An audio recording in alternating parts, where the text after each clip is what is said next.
Om Swastiastu. Om Swastiastu.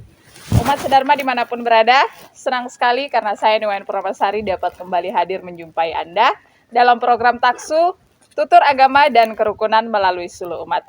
Nah, perlu kami tekankan kembali bahwa program Taksu ini merupakan program kerjasama antara Kelompok Kerja Penyuluh Agama Hindu Kabupaten Luhut Timur dengan penyelenggara Hindu Kantor Kementerian Agama Kabupaten Luhut Timur. Dan pada kesempatan kali ini, saya telah ditemani oleh seorang narasumber. Langsung saja yang perkenalkan, beliau adalah Gusti Bagus Purnama. Om Swastiastu. Om Swastiastu, Ibu. Punapi gaternya hari ini, Pak? Astungkaro, Beci. Nah, pada kesempatan ini kami akan mengambil topik tentang kepemimpinan dalam perspektif agama Hindu. Nah, mungkin umat Sedharma dimanapun berada sudah sering mendengar kata kepemimpinan. Nah, kepemimpinan ini sudah sangat identik dan dekat dengan kehidupan kita di masyarakat. Nah, yang mau kita perdalam dulu, yang pertama, pertanyaannya adalah apa sih sebenarnya definisi kepemimpinan itu secara umum? Ya, Silahkan. terima kasih Ibu atas waktu yang diberikan kepada saya untuk sedikit membahas mengenai kepemimpinan di dalam ajaran agama Hindu. Tapi sebelum masuk ke dalam pembahasan, tak lupa pula saya sapa umat Sedharma sekalian. Om Swastiastu.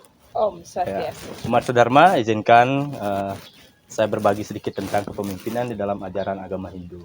Tetapi sebelum masuk tentang kepemimpinan di dalam perspektif Hindu, di sini kita tentunya harus memahami kepemimpinan secara umum. Nah, di mana kepemimpinan itu dasarnya adalah pimpin. Kata-katanya adalah pimpin, di mana pimpin itu kita diartikan itu adalah tuntun. Nah, jadi selain kata pimpin, nanti ada istilahnya memimpin. Memimpin itu artinya menuntun. Nah, setelah memimpin ada lagi namanya pemimpin. Nah, pemimpin itu adalah orang yang mempunyai kapasitas untuk menuntun sekelompok orang atau golongan untuk mencapai tujuan bersama. Nah, setelah itu barulah kita masuk ke dalam kepemimpinan. Nah, kepemimpinan di sini dalam artian adalah bagaimana ajaran yang akan mengarahkan seseorang agar bisa memimpin atau bisa mengarahkan kelompok golongan untuk mencapai tujuan bersama. Nah, itulah definisi kepemimpinan atau pemimpin yang secara umum. Mungkin itu Ibu untuk definisi kepemimpinannya. Nanti kita sharing lagi. Kita kembalikan lagi ke Ibu untuk pertanyaan-pertanyaan selanjutnya. Jadi itu tadi definisi kepemimpinan yang dibagi atas 3 urat kata tadi. Jadi itu adalah definisi kepemimpinan secara umum. Nah, sekarang kita mau tahu lagi bagaimana sih sebenarnya definisi kepemimpinan dalam agama Hindu? Kepemimpinan dalam agama Hindu itu adalah suatu ajaran yang ada di dalam agama Hindu yang telah termuat di dalam kitab suci atau pustaka suci Hindu yang mengajarkan seseorang untuk bisa menjadi sosok figur atau pemimpin yang dapat mengarahkan umat ke arah yang lebih baik untuk mencapai tujuan bersama atau tujuan-tujuan yang lebih baik untuk kepentingan-kepentingan umat. Nah, itu secara keumatan atau secara agama Hindunya. Tentu definisi itu tidak hanya sekedar pengertian semata, tetapi itu nanti dituangkan di dalam pustaka-pustaka suci. Nah, menisik lagi baru tadi Tiang mendengar bahwa ada pustaka-pustaka suci atau sumber-sumber ajaran tentang kepemimpinan dalam Hindu. Nah, boleh mungkin Pak Gusti Bagus sharing sama umat Sedharma di rumah, apa sih sebenarnya apa saja sumber-sumber ajaran kepemimpinan dalam agama Hindu itu sendiri? Ini penting sekali untuk diketahui oleh umat Dharma. Mengapa saya katakan demikian, bahwasanya kepemimpinan di dalam ajaran agama Hindu itu sudah jelas dan nyata terdapat di dalam pustaka suci Hindu. Nah, salah satunya adalah terdapat di dalam kitab Niti Sastra. Selain di dalam kitab Niti Sastra, juga di dalam Manawa Dharma Sastra.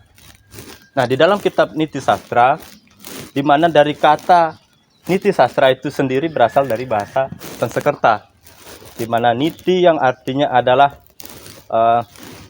pemimpin atau sosial etik. Nah, sementara sastra itu adalah aturan, pedoman. Nah, dari arti kata tersebut kita dapat mendefinisikan bahwasanya Niti Sastra itu adalah aturan atau pedoman tentang kepemimpinan di dalam umat Hindu atau dalam ajaran agama Hindu.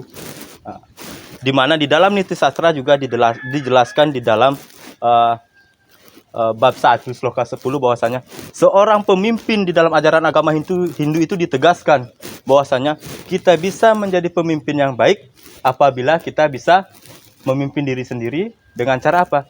Kita bisa mengutamakan kepentingan umum daripada kepentingan kelompok golongan sehingga tujuan yang ingin kita capai secara bersama-sama itu dapat terrealisasi. Nah, bukan hanya di Niti Sastra. Ada dua sumber yang saya katakan. Di dalam Manawa Dharma Sastra juga dijelaskan tentang kepemimpinan itu. Di mana di dalam Manawa Dharma Sastra dijelaskan di dalam bab 7 tentang kepemimpinan. Nah, kemudian dilanjutkan nanti di dalam bab 8 tentang hukumnya. Ada keterkaitan antara bab 7 dan bab 8 dari Manawa Dharma Sastra. Nah, yang jelaskan sedikit juga tentang bab 7 niki, bahwasanya di dalam bab 7 dijelaskan mungkin Mas Dharma juga telah mengetahui ajaran tentang Astabrata. Nah, ajaran Astabrata itu tertuang di dalam Manawa Dharma Sastra.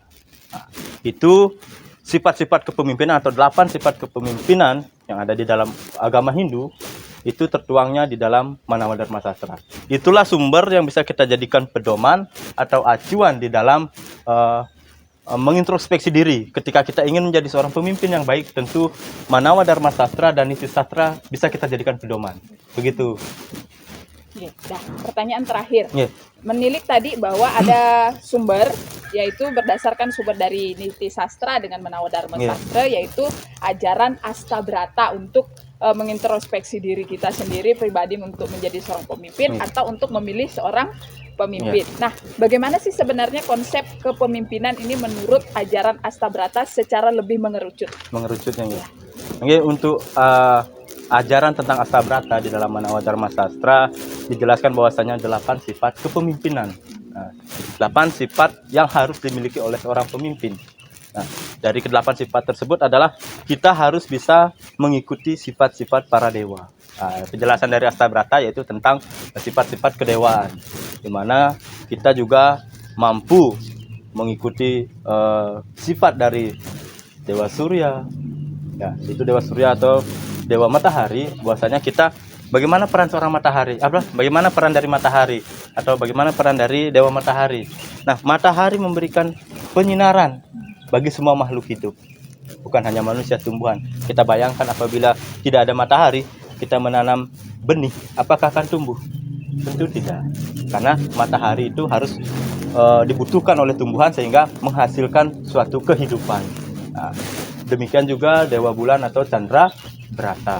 Nah, kalau kita melihat pada malam hari, kita melihat bulan, tentu kita rasanya bagaimana? Tentu kita mempunyai perasaan yang tenang, yang sejuk. Demikian pun seorang pemimpin. Pemimpin bukan serta-merta menjalankan ego, tetapi dia harus bisa memberikan kesejukan juga kepada umat atau yang dipimpin. Ya. Selain Dewa Chandra, ada Dewa Kuara Brata, Kuera adalah uang. Jangan sampai nanti seorang pemimpin setelah memiliki suatu kekuasaan atau kedudukan, dia terlena.